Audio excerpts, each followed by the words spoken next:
Process. The process. The process. The process. The process. Yeah. Welcome to the process, player. You gotta trust the process, player. Welcome to the process. I'm your host, Q, the interview. It has been a minute. It has been a minute since I've been in front of this camera, and I'm thankful and I'm grateful. A couple of months ago, me and my wife was on a date, and I said, hey, sweetie, you want to get something to eat as we, indulge in the good alcohol? She said yes, and I said, hey, let's go to Davis Street. We came to Davis Street. We sat down, wonderful establishment, and the bartender said, hey, that's Mr. Davis right there. And I was like, who is Mr. Davis? Not realizing we at Davis Street Restaurant. I just thinking this what it is. And here on Alameda, the owner and the CEO of Davis Street Restaurant, Mr. Wallace Davis. I was sitting next to him, and he was communicating with his some guests and things of that nature. I said, hey, how you doing, man? This is a wonderful establishment. I started asking questions as I am. This is my personality. Like, why did you even open up this place over here? Like, we over here at the Mosaic, a high rise. Like, why did you do that? And he started telling me his story and things of that nature. And I said, hey, man, I got a podcast called The Process. It's the dopest podcast ever. You need to be on it. And he said, well, I don't know, but I agreed to get on, and I'm thankful for him. So today I have Mr. Wallace Davis, and I want to thank you for allowing me to interview you today. Okay, great. Well, first I would like to say that my niece, Raquel Hopkins, she does podcasts, and she's been asking me to do podcasts, and I haven't did it yet. So this is the first podcast that I've ever done. I don't do too many interviews. I'm more of a private person. The business that I run, I always feel that I'm not in the public eye. And that's a good and bad thing. The good thing is that I get to keep my privacy. Okay. When you're out there, I didn't make my money that way. Right. Being that I didn't get notorious by being some celebrity or whatever. I'm just a businessman. I'm a military man that served my country. Thank you. And that works. And really trying to work at my own beating drum. Okay. And so I'm big on that. But I appreciate today. You got me. And I'm really glad to be sitting down in front of another black brother, young man that I can provide or talk to. And what you've been saying is that more people need to probably listen to what you're saying and what can you say to help other people. That is that. And we sat here before the interview. He has his two friends here that we all know this story. He met him in college. PV. They're PV. I was telling him it's PV, and then his friend had on TSU colors today in his homecoming. So of course I was telling him a little bit about that, but that's okay. But he was saying that's PV though. And Prairie View. I've gone to the homecoming up there. I mean, back in the day when they used to be on the hill. See? Oh, we still on the hill. Can we produce productive people? I actually had a RV where I traveled from here and stayed there the whole weekend. Okay. Back in this was back in 2000. Do they do it? We do I heard the hill was gone there and built the building over there on it or something like that. It's still PV. But he all PV. He bleeds purple and yellow. So I'm gonna. But anyway, back to the subject at hand. I am humbled to come here and have this interview with you. Okay. And I guess we'll have a round of discussions about who I am. Right. How did I get here? Why? How did you get here? And what's next? Yes. And all those things. So, as you know, my podcast talk about entrepreneurs, and we do give the flowers to people who sit next to me, and I want to give you my flowers for saying, like, just being who you are. So first and foremost, who is Wallace Davis? I have never answered that question. Okay. And it depends on how far we want to go back. Okay. Maybe, I'll talk about my mother. Okay. I'll talk about my family, Maggie Warren. She passed away 2 years. She passed away 2 years ago. Okay. But it's 5 of us. Okay. My mother, like all, and we all can identify, she was a God-fearing mother. My mother was actually a pastor. Okay. And, as far as I can go back, my mother always wanted us to be in church. And she always, too much of it. I would go to church on Monday, Wednesday, and Friday. Okay. I would go on Sunday and even Sunday evening to Young People Willing Workers. Ooh. So I have gone to church more than in a lifetime. You good on church? I'm good on church. But those things that I've learned and I've taught and the respect that she demanded, still has some effect on me today. Okay. So, if you look at the Black experience, and if you look at how long it has taken us to get to the point, and I go back to my grandmother who could not read or write, and my mother who had a 10th grade education, and then you look at me today. I graduated from high school. I've served my nation. I have gone to college, got my baccalaureates. I've gone on and got my advanced degree. But if we look at the time that it has taken for me, if you look at from the time that my grandmother, which would be 90-some years old now, if you go back, and now this new generation, and you could say from that I'm the 3rd generation. Okay. It has taken all of that time for me to get a part of this process. And I can say with me, my success, what has occurred, the first thing, I never thought that I would be here. I never wanted to be a millionaire. I never thought that I would make $500 million over the last 17 years.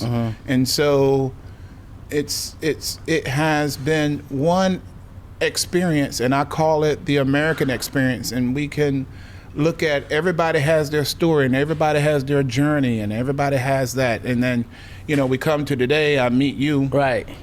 A young Black brother that is doing the same thing, and I'm quite sure you have your story and you have what your journey has been. Right. But it's all connected. And when I came here today, I have friends, the same friends. When you talk about Jason, when I first went in the military, my first roommate, Jay Cobb, 36 years ago, could have been the same thing as as Jason. And actually, the yin and yang between the two, you would be more like me. Okay. And then my friend I met 36 would be him. And I always went. And when I left home, when I was 18 years old. Where you from? Virginia. Okay. When I left home at 18 years old, went off into the military because back then, 36 years ago, I'm from Virginia. It has the largest naval base in the world. Sailors, but it's Navy, and everybody talks about. They used to say, "Boy, if you want a career, you go in the Navy, right? Or you go in the service." They call it back then, and you can retire. You do 20 years, and you're good to go, et cetera, so forth and so on. And so, obviously, what I did is I went in the military, and my life was forever changed. Gotcha. Okay, cool. You're in the military. At what year did you get out the military? So I have always had a keen for education. And so with me, I have gone to college in an untraditional way. So I stayed in the military for 12 years. Okay. During that time, I went to school for 10 years. I first got my associates, then I got my baccalaureates, and then I got my master's degree. And I did that all in that And I can tell you that some of this I have never like in public said, because this is a podcast. It's a podcast. But I can tell you that I had my son when I was 16. That was one of the reasons I went into the military, because Stability. I wanted to, take care of him. And my mother, we were going to give him up for adoption. Oh, and wow. my mother, she said, no, boy, you're going to bring that baby home. After that, I went in the military, but I always said that I wanted my son to have my values. Got you. So I got in the military. After 2 years of being in, I sent for my son, and I became a single parent. Okay. And so I was a single parent raising my son, and all in between the wars, between going to school at night and being a single parent, I did all of those things. That was in my 20s. And so it took me 10 years to get my master's degree, but I always put a lot of emphasis on education. Okay, that's good. Let's get into our entrepreneurship. Here, like I said, I came to Davis Street to get some steak and whatever my wife wanted to get. And we here at the Mosaic. Mosaic is a high rise. Like it's on Alameda in Houston, Texas, and it's really, really nice. Why did you even do this location? Okay, so let me step back. Okay. Because this is not the roots of who I am in this. This is more of a hobby. I'm not a cook, and this is like a residual of my success. But I want to talk about the success.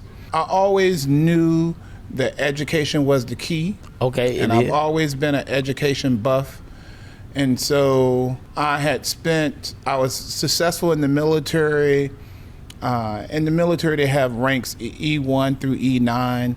And normally you try to make your E9 before you have 20 years in. And it's gauged by, when you make your rank. And I was a fast tracker. I had made E7 in 9 years.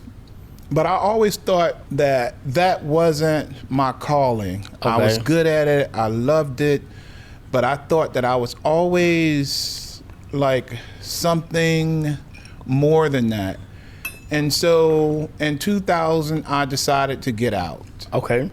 And when I got out, I interviewed. I was smart enough. I was like, what am I going to get my master's in? I got it in computers. And back in 2000, man, if you could spell ISP or internet, you could get a $100,000 job. So my first job, when I got out of the military, I was making almost $100,000 in 2000. In 2000, a year. Yeah, you was on. And the job was out in Silicon Valley. Okay. And man, it was the best job I had. I'll never forget. My boss was Susan Chapman. She worked in Santa Monica. You could telecommute. So I lived in North Carolina. Oh, okay. And they set me up with an office, etc. And I tell you, in life, I was like, man, this is the best job I've ever had. And I'm good. I had accounts with the Weather Channel, like I was saying, Viacom, all these accounts back then. And then 2000, .com came, bomb came. Yeah. And obviously, I was just getting in, and as I always say, last hired, first fired. And I was out of a job. Okay. So then it came back. I had been overseas. I had traveled overseas, and I go back to that good friend, like I was saying, that Jason. You'll be surprised. And my good friend Jay Cobb, I was like, man, I just left. I just got laid off or rifted at the company I was at. He was like, man, over here in Kosovo, you have a master's degree in computer. I know the guy, Carmaine here. He will get you a job. So then I went through the process. So I went from making $100,000. When I went over there, I was making $135,000 a year. That's a and process. This was tax free. Oh, that's a win. Yeah. So man, it was tax free. And it's equivalent to maybe $160,000. So I was in 2001, I was making $160,000 a year, And they had the best plan ever. You work for 90 days, you go home for a week, you work another 90 days, you get 2 weeks off, and you got like 7 or 8 weeks of vacation. And it was the best time. I did not want it to end.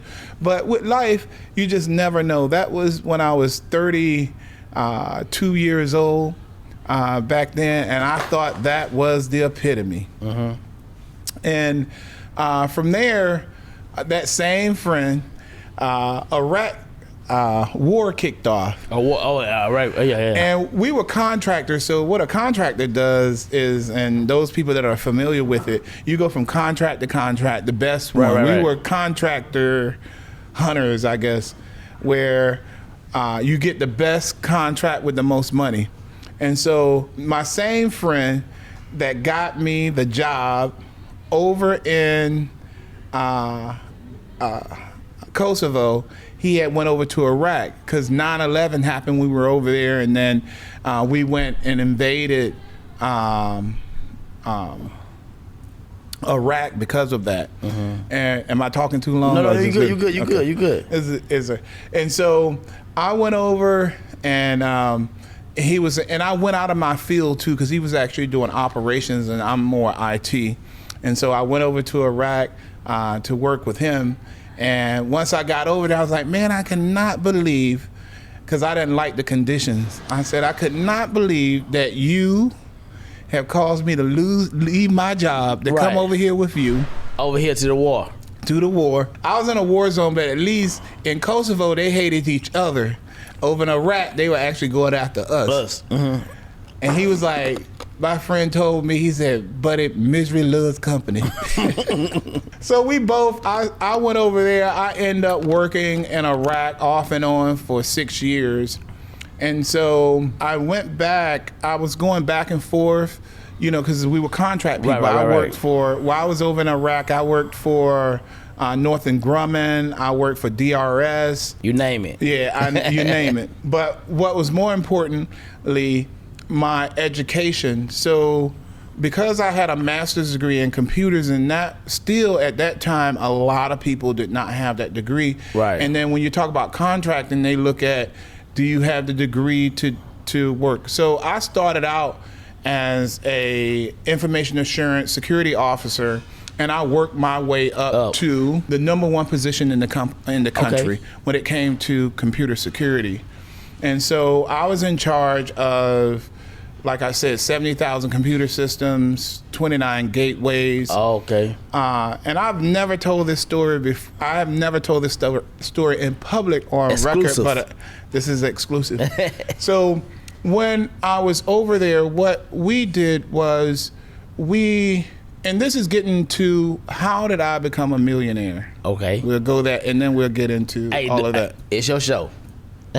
So while I was over there, what would happen is the reason why my job was so important, I added continuity, because when you talk about computer security, with the military, they rotate every 6 months. But if you're a contractor, which I was, we still there for the long term.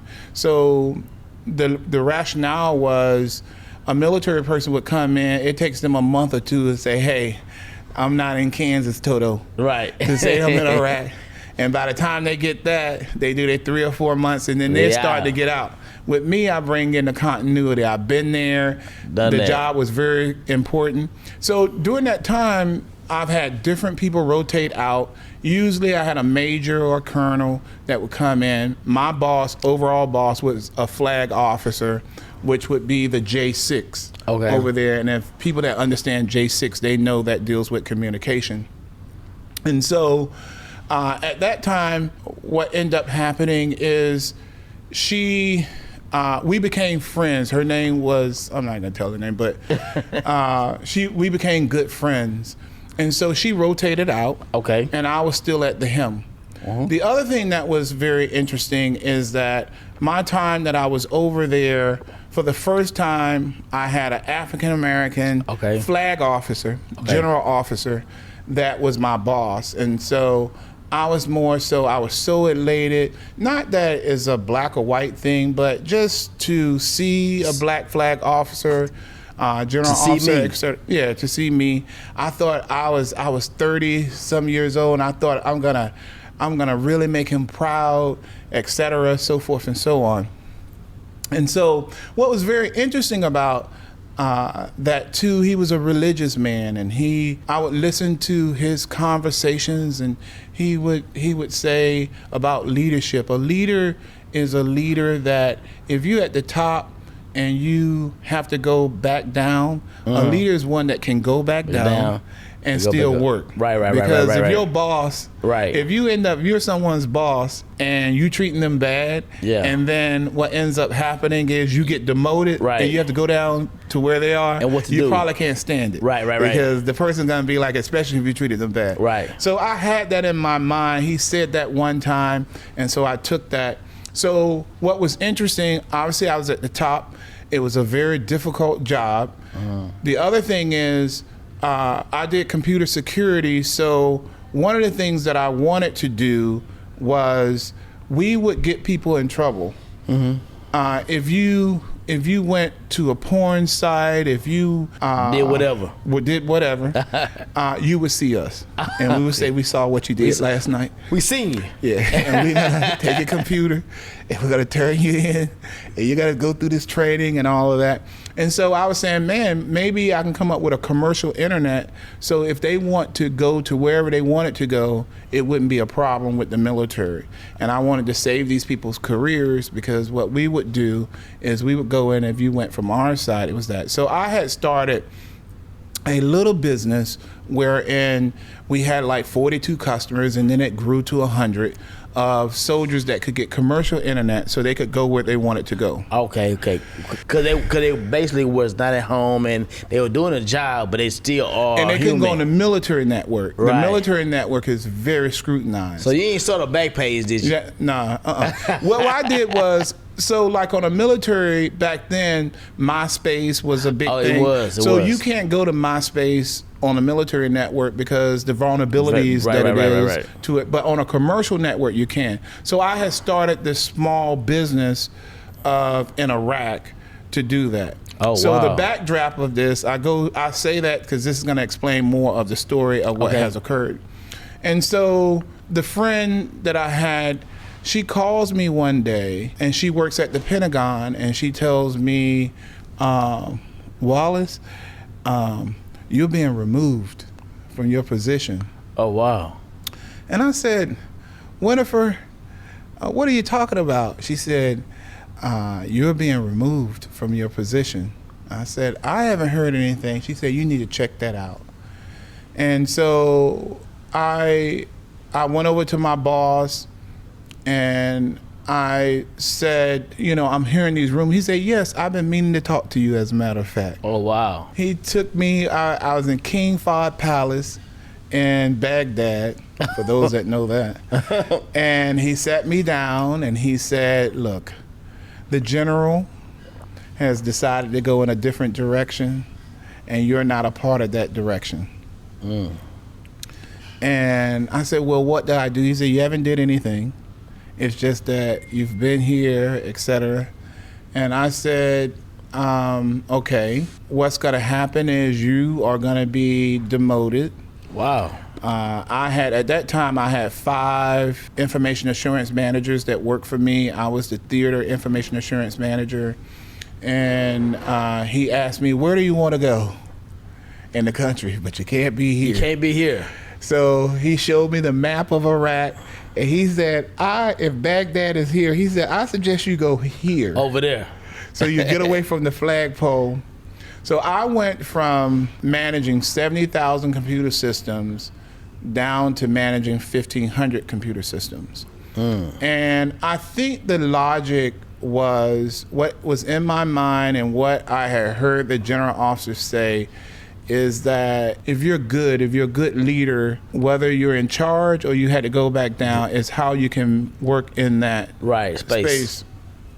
So I said, look, the job is very difficult. The leadership, the 5 information assurance managers that work for me, Maybe we probably should have rotated in the first place and give each one a new idea. So I have no problem with leaving. The first thing I said, are you going to change my salary? At that time, I was making $350,000 a year. That's a lot of money. At the job. He said, I asked him, is my pay going to change? He said, no. So I said, okay, I give somebody else a chance. What year was this? This was 2007. Oh, 300,000? 350,000. 350,000. Oh, that's a lot. You know, the contractors made a lot of money over in Iraq, but we did. It was. What person would go to Iraq and work in the most dangerous place on the planet? Right. And be a civilian. So that was that. And so the first thing that came to my mind was, and so traditionally, because the general was black, African American, and the first thing I could have said was that, look, I'm African American. I feel like that that this is unfair to me, and go to him. But I thought that he couldn't solve my problems. The big problem. Yeah, he couldn't. Why would I? And so many times we put that out. You are in charge of your own journey, your own faith. And the last thing that I want to do is go in there and plead to him, and then it makes matters worse. Right. At least right now, I still have a job. If I go in there and talk and run my mouth and try to go over, because I don't know where it's coming from, it could be him that made the recommendation for me to leave, and not go back and now leave. I said, well, I would go. So I went back to my office and I talked to the folks and I told them, hey, being professional, it's been great working here. Excuse me, we have a new IAM that will be taking my position. If there's anything that I can do in this transition, I will be moving to the base that I was going to, which was Adder. Anything I can do to help, I do that. And so I went back home in my trailer, because you lived in a trailer, and I cried like a baby. I said, I'm 37 years old, I've never been fired, and just the embarrassment, because what it meant at that point, I had my own administration, like all the people that worked around me, that supported me. And I felt that that was gone, and to have me removed, that was just slap in the face. Yeah, just awful. So I looked at it and I said, man, this is the worst time in my life. It is so embarrassing to be in the backdraft, to be removed with a African American flag officer that removed me or had the power to do it. And so I went down to the place, and as I was telling you earlier, I had started a little internet business in Baghdad to do that. So when I went down to the other place, it was about 18,000 people on the base. Those 18,000 people that were on the base, I said, well, why don't I try to provide internet to them, because they didn't have any internet. So I started to do the internet. I had like 30 or 50 customers. The base commander came in and said, can you do this for the whole base? There was 18,000 people paying $100 a month, and $500 million later is where I'm in. And so hold on. So you were over the military, well, not the military, you had got demoted, and you got fired, right? I got demoted to go to another site. But another site with less people. At Baghdad, they had like 50,000 people. 50,000, okay. So then, but you had already started something there, but it was small. But when I got demoted and went to the base out there, the base commander asked me, can you do this for the whole base? Okay, so basically, your step down was a step up. Exactly. And you have to be careful what you ask for. And the reason why I have made my millions today is because if you had thought, because if you go back in my conversation, I was saying that was the worst time. But actually, it was the best thing that could have ever happened to me. Because when I went down to the other base, Like I said, it was 18,000 people. The average internet service there was about $100. You think I had like 8,000 customers. I had 8,000 customers times $100 a month. I was making $800,000 a month, and that translates into $9 million a year. And I'm telling you, that was in 2007, 2008. And what I'm saying is $500 million later, which is today. You said $1 billion. $500 million. We have made $500 million since our inception.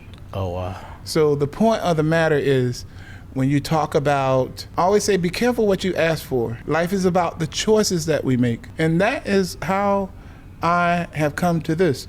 Now, here, this restaurant, my penthouse, which is on the 29th and 30th floor. Oh, you stay at the Mosaic? Yeah, I stay here. Oh, so you just come down and get something to eat? That was the restaurant. The restaurant was about that, not the business. So I wanted to have a place when I got off work to have me a glass of Merlot. Okay. And maybe some whatever. Crown. Okay. And whatever. So I built out a $4.5 million restaurant. Oh. So I'm not in the restaurant industry. I just built this clearly to accommodate. Now, what has occurred, the highlight of this business and why I'm so proud of it, last year or earlier this year, they had the Urban League, Chamber of Commerce or whatever that came here.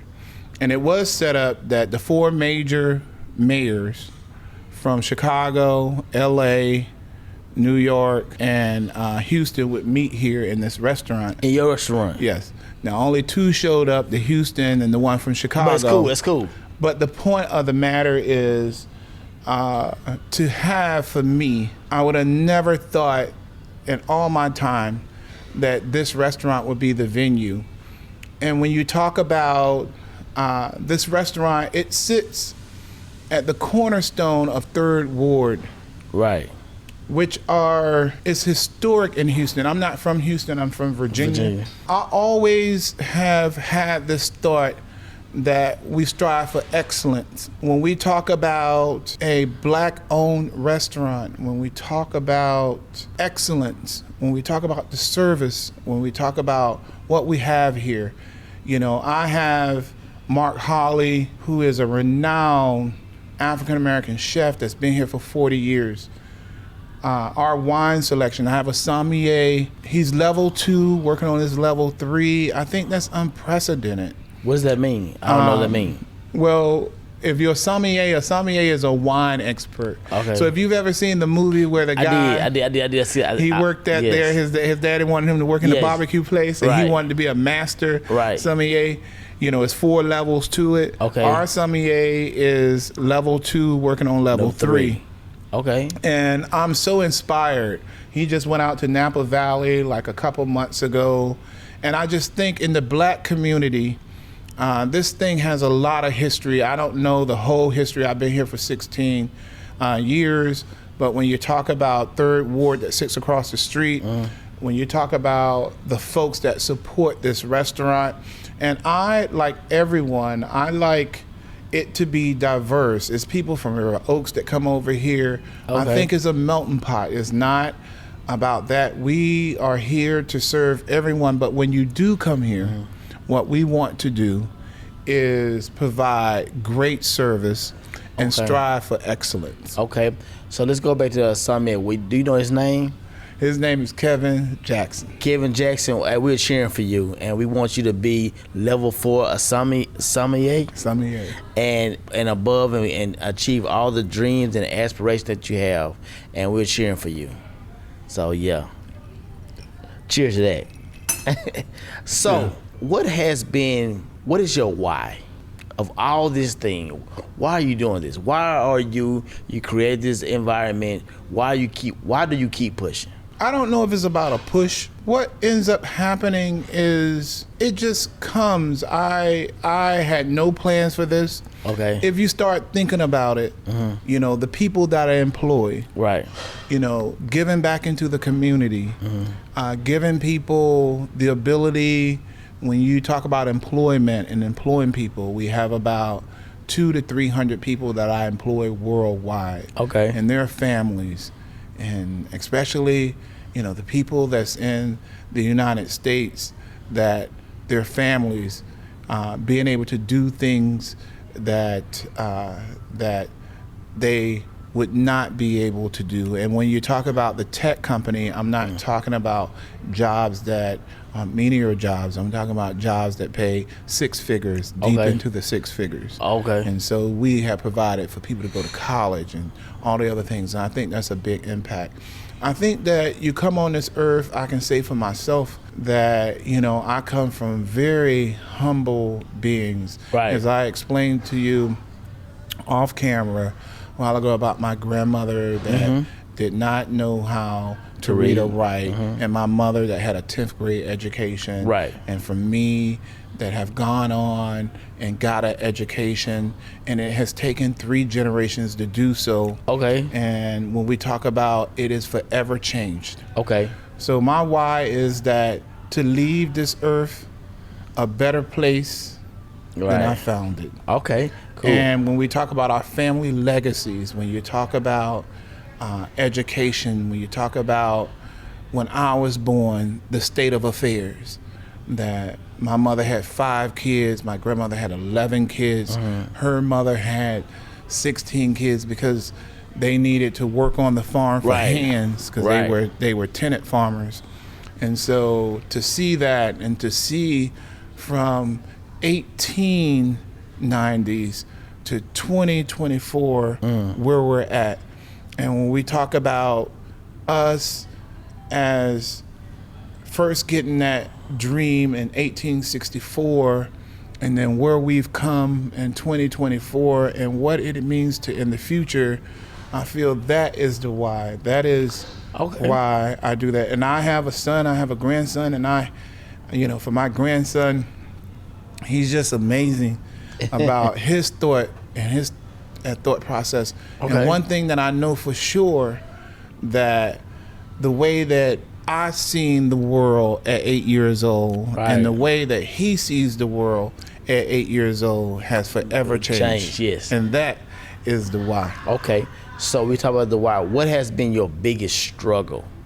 My biggest struggle has been when you have made it, the friends that you bring along, and I've lost so many along the way. Okay. Meaning that they're not prepared for it. It's a lot to this. Right. Who I have become.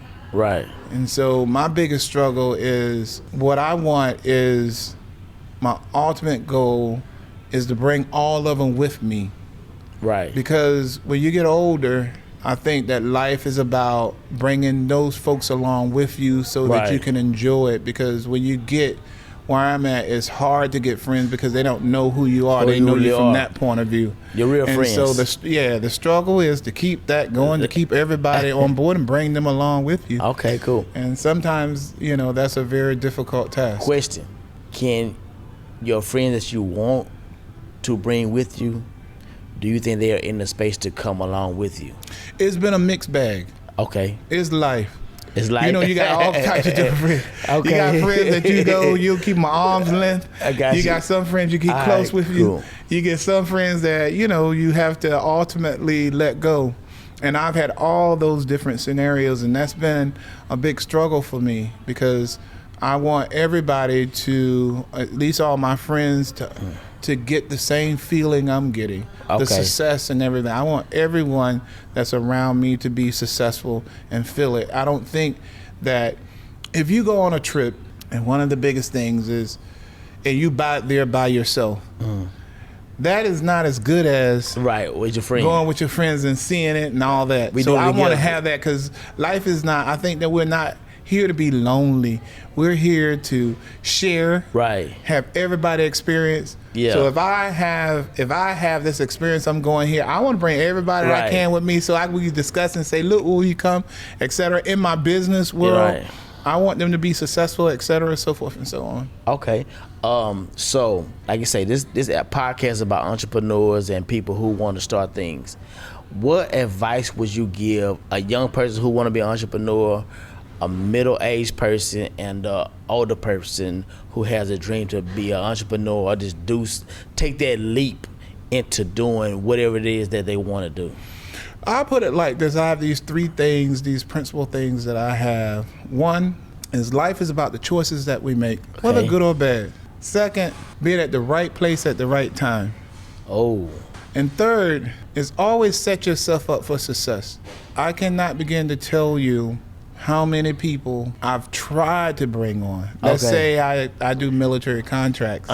You can't have a record long as you're on. Right. To get on the base, all that. So what you have to do is you have to set yourself up for success. So when it comes, you're able to receive it. Gotcha. And so that ends up happening a long time. If you say go to school, the education, always try to better yourself. And I can tell you, each story has its own journey. You know, the story that I told you today, right? We got 1,000 different ones that people can say how they made it in there. And I think that for me, I'm humbled. I've never been into the money thing, but it came. And I would tell you the other thing, this old biblical thing, is better to give than receive. And God knows I have given a lot. And if you're giving, you have it to give. If you're receiving, that means you didn't have it to give. So when you say giving, I would rather give any day than receive, because that means I have the means to give. If you're receiving, you don't have the means to give. And it's not bad that you're receiving, because what you should do in some cases, it depends on where you're at. Maybe you're giving something like I'm giving you this interview today.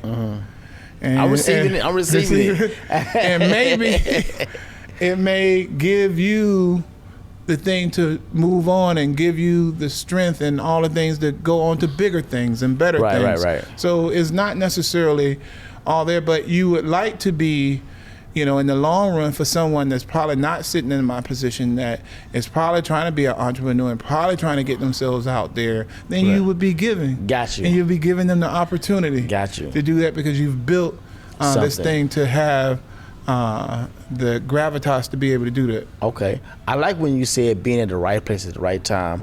And I am a God-fearing man, and I believe in divine timing. But I do struggle with thinking about God prepared me so when you do open that door that I'm prepared for it. So how do you feel about that timing? And like you said, you tried to bring people in with you, but they were not ready.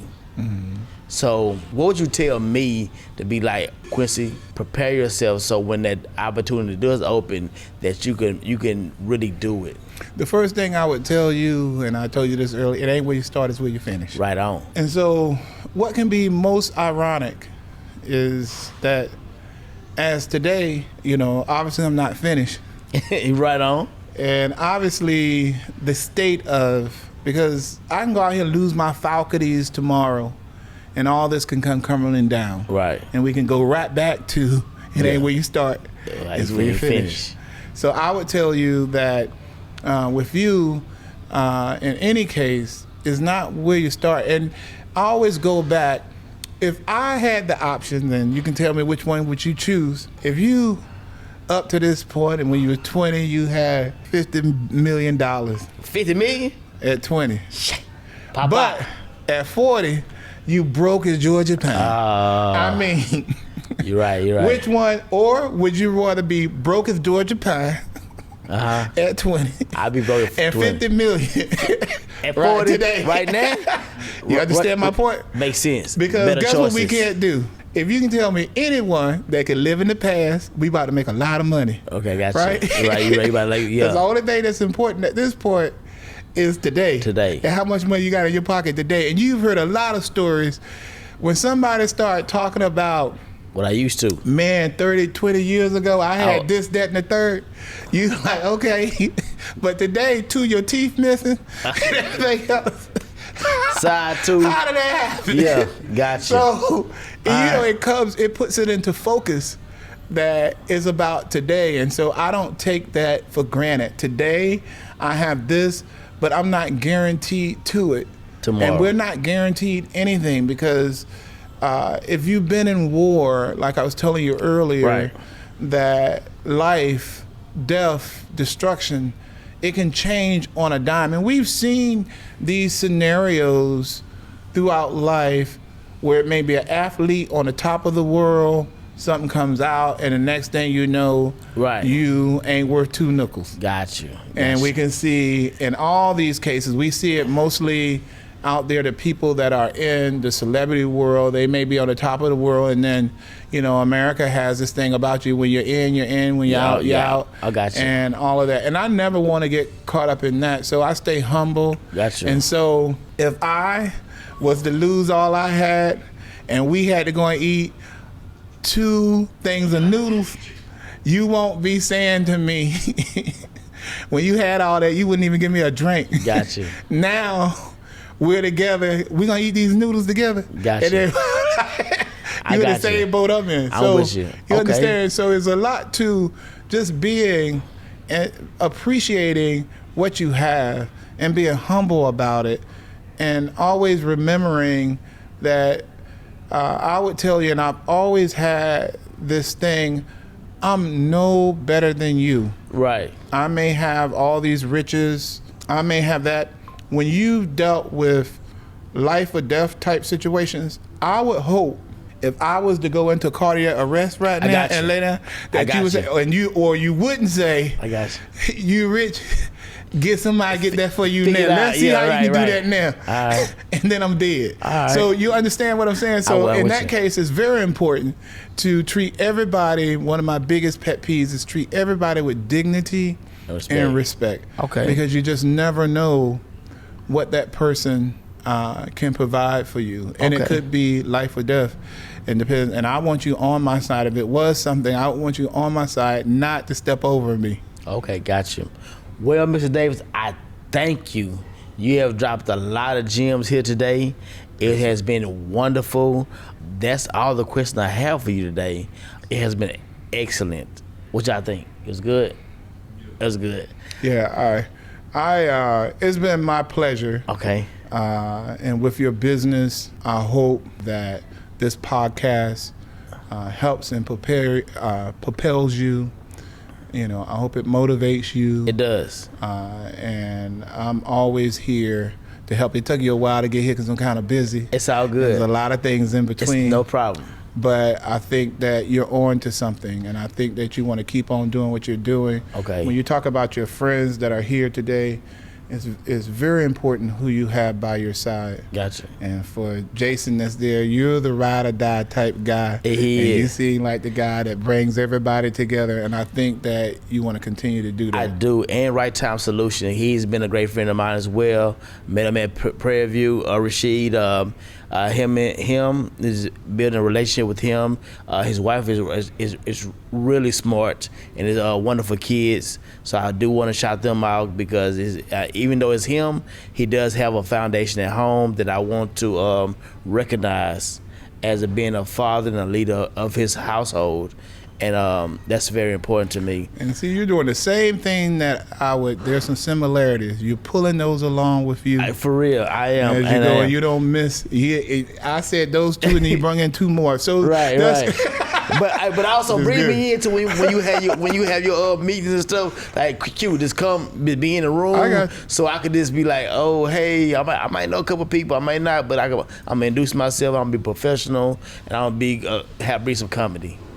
I got you. Thank you, Mr. Wallace Davis, for coming here. This is the process, and I'm your host, Q, the interview. Thank you. Thank you. All right. The process, the process, the process, the process. Yeah, welcome to the process, player. You gotta trust the process.